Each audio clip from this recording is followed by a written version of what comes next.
Hi, welcome to Bearded Meeple. Today, we're going to take a look at a card game for 2 to 4 players, ages 13 plus, and it'll play in about 30 minutes. Now, realistically, they could have skinned this game anyway. Zombies, pirates, trains, we have enough of those already. But their theme is unique, and I don't think there's any other games out there like this. It's brought to us by Shoot Again Games. It's Pinball Showdown. Let's take a look at it. In the game, there are a number of components and intricate rules, but we'll just do a brief overview so you can get an idea of the game. Each player will receive 20 double-sided tokens. The tokens all have different shapes, so players can keep them separate. The one side red will indicate control, while the other side green will indicate speed. Be careful how you use them in the game, though. If you run out of speed before round 6, you can trigger autosave and re-enter the game.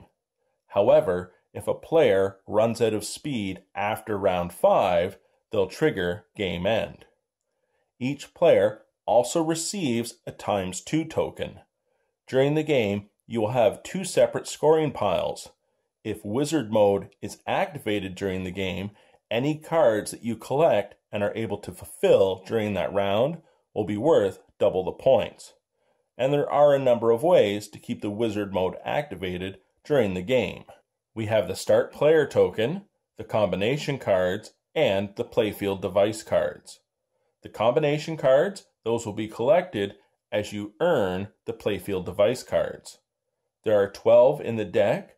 You lay out as many as there are players. In a 2-player game, as you select the cards, just make sure the features aren't repeated. Let's take a look at the playfield device cards, how they work, and then the gameplay.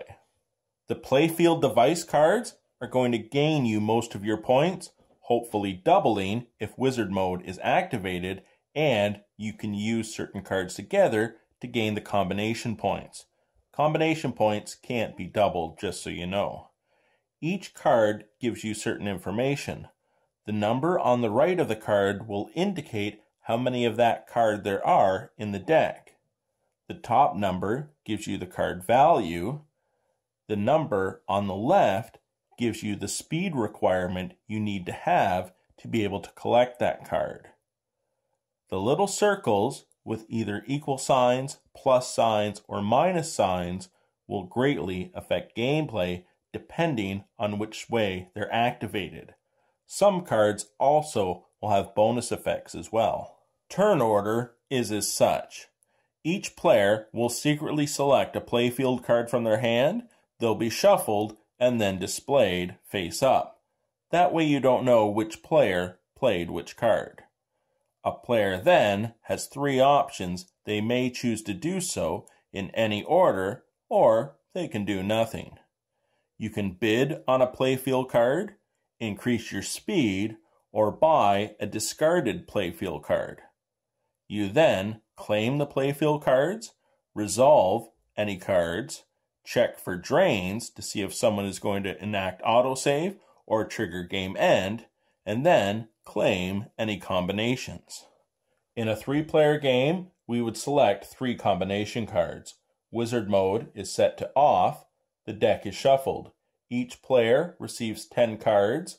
You have 5 speed tokens, 15 control tokens. Your ×2 token is set to the side. The top card is revealed. We're ready to begin.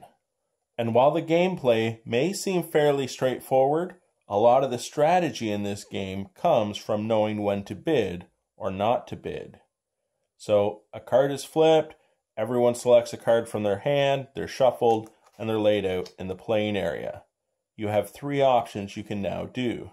You can spend 2 control tokens and buy a card from the discard pile. That card's added to your hand and can be played later during the game. The 2 tokens are discarded. Or you can convert control tokens to speed tokens at a cost of 1 for 1. So if I want to convert 1 token to speed, it costs me a token and I set it out of the game.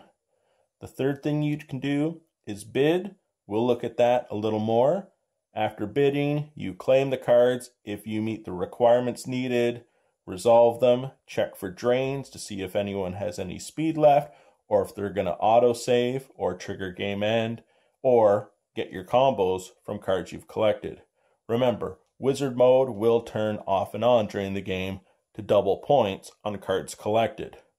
Let's take a little look at how the bidding's going to work and how it'll affect your gameplay. A key point to the game is the bidding or the lack thereof, because even if no one bids, cards will still be selected based on turn order. And as you only have 20 tokens, you're going to want to use them wisely. Are you bidding to ensure you can get a certain card, or stopping another player from taking a card? Are you taking it for points? Maybe those points are going to double if Wizard mode is activated, or maybe you're taking a certain card so you can use it in tandem with another card to claim a combination card. Follow the rules carefully for bidding and being outbid, and even if you win a bid, make sure you're able to fulfill the card's requirements for keeping it for points. Or if you don't, you'll be punished based on the speed change icons. Not necessarily the symbols, but how many circles there are on a card, as the symbols on the speed change icons will only affect your gameplay during the Resolve Playfield cards phase. Game end will be triggered at the end of the 10th round or sooner from round 6 and up if a player is drained and has no current speed tokens. The player with the most points wins. And that, my friends, is Pinball Showdown. The artwork is fantastic, and it was refreshing to see a theme that you don't see too often in games. As I said, I'm glad it wasn't zombie pirate spacemen on a train or something like that. Now for the gameplay itself, me personally, I tend to shy away from games that use a betting mechanic, but in this one, I actually didn't mind it. Each player has 20 tokens they're going to start with. Just be careful which ones you keep for control and which ones you're going to flip to use for speed, because whatever you bet with, you're going to lose if you're not outbid, and you have to make sure you fulfill the requirements of a card. So there is a fine balance of how you're going to use those tokens to help you get the points to win the game. I enjoyed it. I hope you get a chance to check it out. I'll talk to you again soon.